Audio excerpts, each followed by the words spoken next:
Hello everyone, how are you doing? This is MD Tech here with another quick tutorial.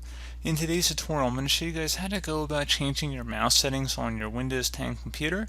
So this should be a pretty straightforward tutorial, guys, and without further ado, let's go ahead and jump right into it.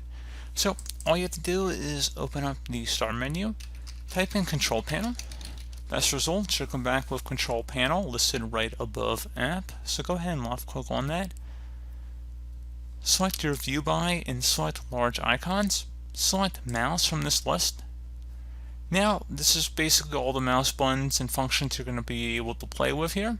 So first option up here at the top for the button configuration, if you want to switch your primary button, so if you want to make your left click or right click, you would switch it by selecting that option right there. Double click speed, you can adjust that. So if you notice that it's very slow to respond to double clicks, you can adjust that speed right there.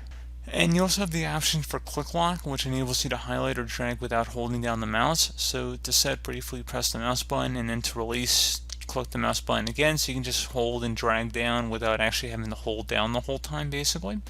And you can now also click on the pointers tab here too if you want to change the pointer size or make adjustments through there. If you want to do custom ones, you can do that as well if you want to browse for pointers.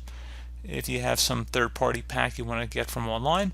Pointer options, you can adjust the pointer speed, how quickly it moves or displays on your screen here, top option here. You also can hide the pointer when you're typing something on a Word document perhaps.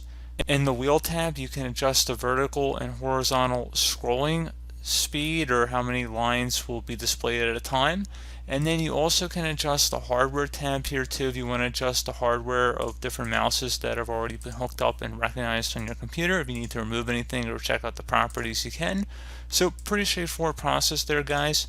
And once you're done, you can just do apply and OK to save any changes, restart your computer, and that's about it. So as always, thank you guys for watching this brief tutorial. Do hope I was able to help you out, and I do look forward to catching you all in the next tutorial. Goodbye.